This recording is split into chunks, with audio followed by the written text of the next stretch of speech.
था कि 47 से थोड़ा सा ज़्यादा 47.248 मीटर्स अंदर गए थे और उसके बाद से manual work has carried on.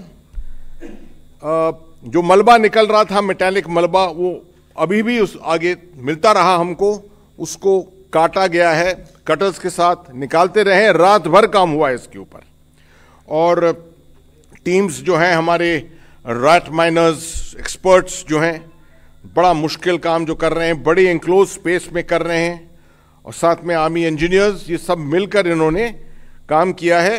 They have been able to take it to 58 metres which is a phenomenal achievement I would say, कि 10 मीटर मैनुअल 24 घंटे से कम में उन्होंने अचीव किया है।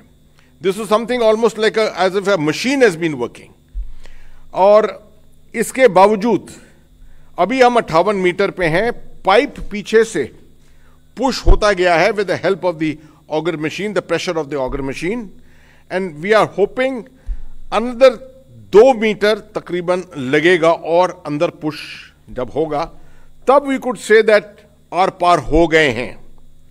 ये खबर तो जरूर आई है, उसको मैं कंफर्म भी कर सकता हूं कि अंदर से उन्होंने कहा है कि आवाजें आ रही हैं काम होने की। जगह जहां पर तकरीबन ये छेद निकलेगा, जहां पर टनल निकलेगा, वो उसका अंदेशा लगाया जा सकता है अब अंदर से कुछ हद तक। तो ये सब बहुत पॉजिटिव खबरें हैं जो मैं आपको बता रहा हूं इस वक्त।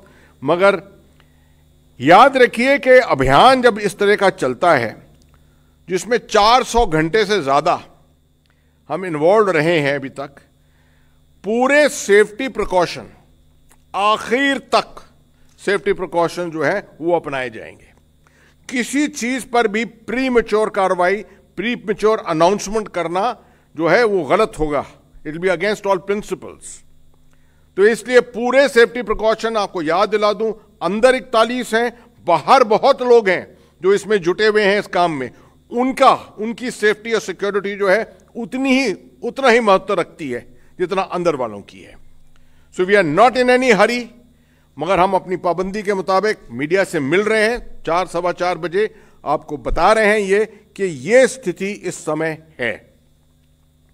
इसके ऊपर मैं ये भी बता दूं कि ये एफर्ट जो है, डिस्पाइट मेनी हर्डल्स, बहुत बाधाएं आई हैं इसमें।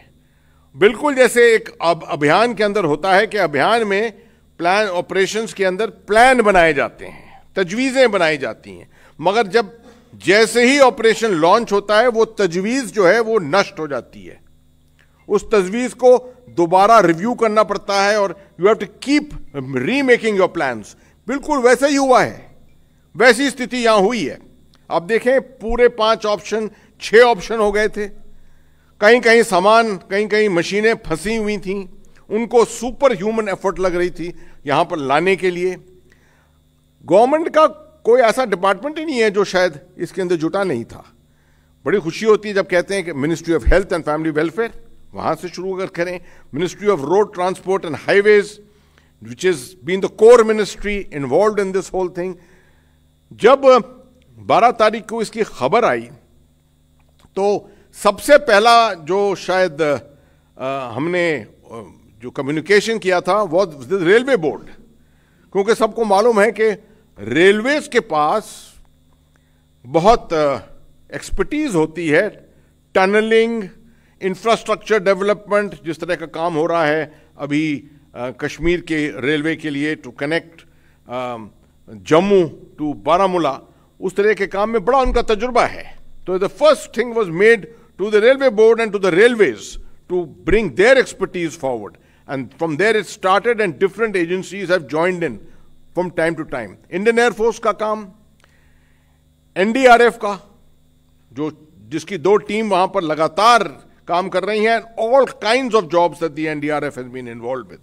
बॉर्डर रोड्स ऑर्गेनाइजेशन, जिन्होंने सड़कें अलग अलग किस्म जगह बनाई हैं जहां पर सामान लाने के लिए, बड़ी मशीनों को लाने के लिए ब्रॉडन किए हैं, सड़कों को ब्रॉडन किया है।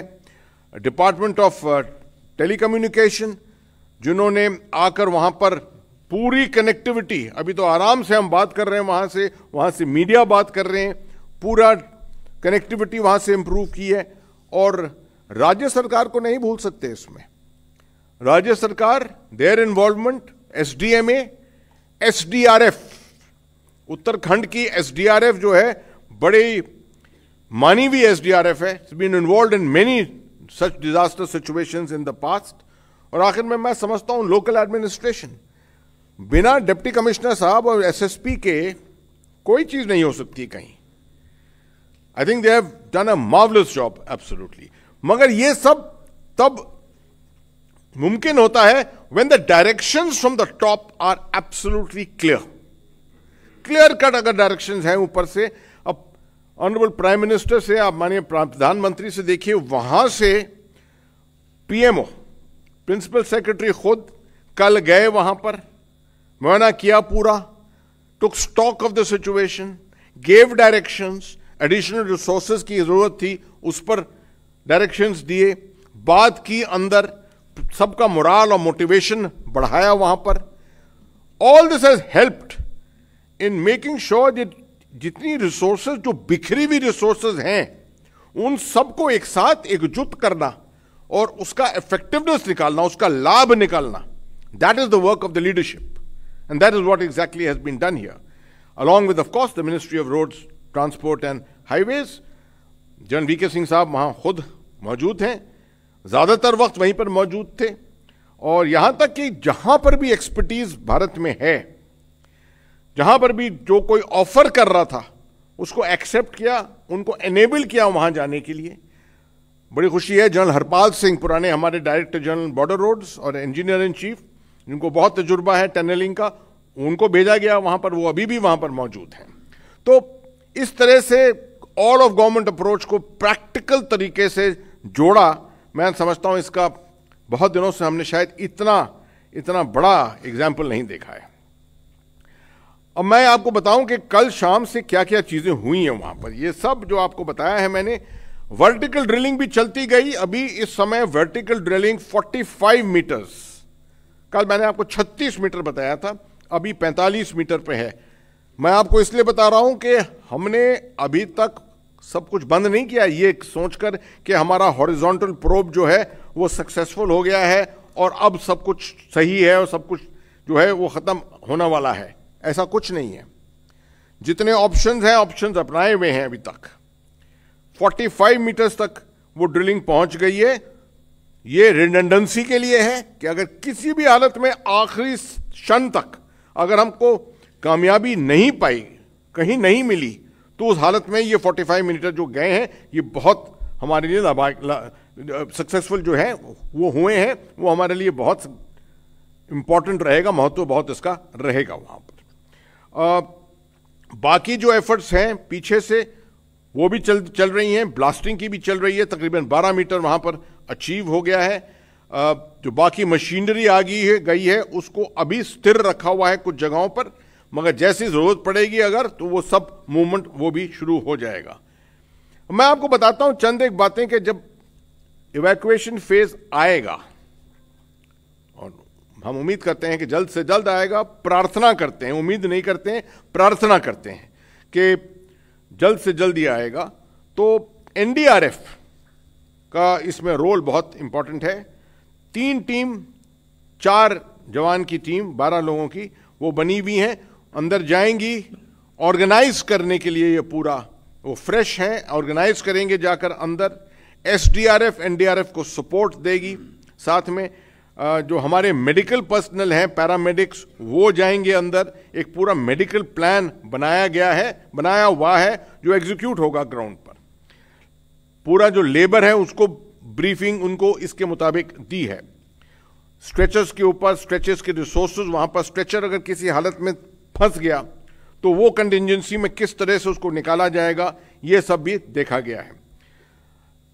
ये अंदेशा लगाया है कि एक एक इंडिविजुअल को, आउट ऑफ द 41, एक एक इंडिविजुअल को तकरीबन 3 से 5 मिनट लगेंगे निकालने के लिए, ईच वन इंडिविजुअल। तो आप लगा सकते हैं कि आउटर लिमिट अगर हम देखें कि 5 मिनट अगर लगाते हैं एक इंडिविजुअल पे, वो तब एग्जैक्टली कंफर्म होगा जब पहला, दूसरा या तीसरा इंडिविजुअल निकलेगा। अगर 5 मिनट का भी अंदेशा लगाते हैं तो हम 3-4 घंटे, ऑलमोस्ट 3-4 घंटे लग जाएंगे, क्योंकि गैप भी होंगे बीच में, कुछ कंटिजेंसी होगी, कुछ इक्विपमेंट शायद टूटेगा, कुछ होगा, तो इसके मुताबिक आप 3 से 4 घंटे इसका अनुमान लगा सकते हैं। पोस्ट इवैक्यूएशन जो है, जब सब के सब निकल गए हैं बाहर, तो मैं ये भी बता दूं आपको कि अभी भी वहां पर चिनूक हेलीकॉप्टर, बड़ा वाला डबल रोटर का हेलीकॉप्टर, वो चिन्यालिसौर जो एयरफील्ड है 30 किलोमीटर दूर, वहां पर हेलीपैड भी है, बिल्कुल साथ में हेलीपैड भी है, वहां खड़ा हुआ है। उसका लास्ट टाइम है 4:30 बजे। उसके बाद वो जो है रात के वक्त नहीं फ्लाई करेंगे उसको। 4:30 बजे के बाद अगर ये डिले हो गया, डिले हो रहा है इस वक्त, तो अगले दिन सुबह उनको लाया जाएगा। वहां पर होल्डिंग फैसिलिटी है, 30 बेड की फैसिलिटी है वहां पर अस्पताल में, डिस्ट्रिक्ट हॉस्पिटल में, जो बिल्कुल तैयार है इस वक्त, और 10 बेड की फैसिलिटी वहां पर साइट पर है जो अभी तैयार हैं। तो इसलिए मेडिकल इंफ्रास्ट्रक्चर और मेडिकल वेलफेयर की तरफ से कोई गुंजाइश नहीं छोड़ी है, वो सब ठीक रहेगा। रात के वक्त चिनूक हालांकि फ्लाई तो कर सकता है, मगर मौसम भी इतना ऐसा नहीं है, और इतनी, मैं समझता हूं इतनी अर्जेंसी भी शायद नहीं होगी। अगर बहुत ज्यादा अर्जेंसी है तो रात के वक्त 1 या 2 कुछ एम्बुलेंस के अंदर जल्द से जल्द नीचे ऋषिकेश उनको लाया जा सकता है।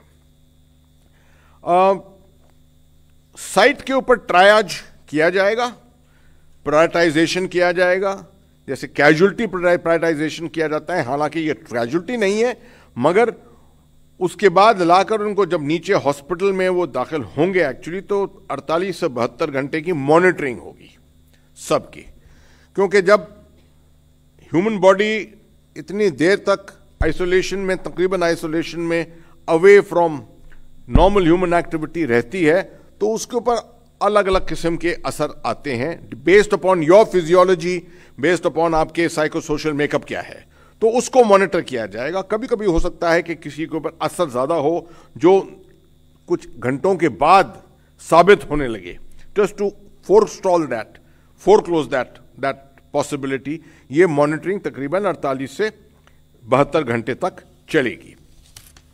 मैं समझता हूं कि मैंने ज्यादातर चीजें आपके लिए कवर कर ली हैं। इसके सिवाय के मैंने आपको सिर्फ ये नहीं दिया है कि फाइनल सिग्नल नहीं दिया है कि थ्रू एंड थ्रू रोशनी आ गई है, टनल बन गया है।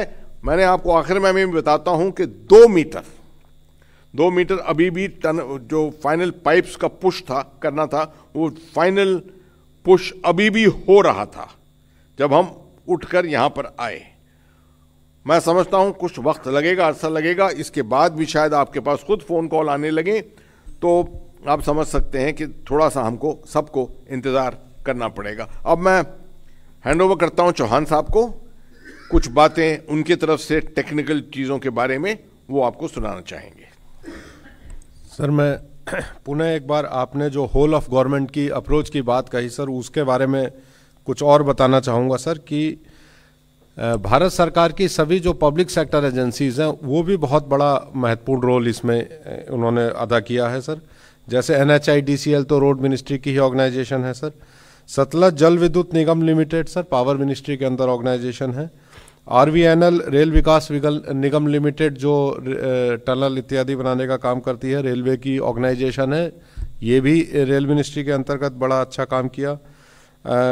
ONGC पेट्रोलियम मिनिस्ट्री के अंतर्गत आती है, और टेरी हाइड्रो डेवलपमेंट कॉरपोरेशन लिमिटेड, ये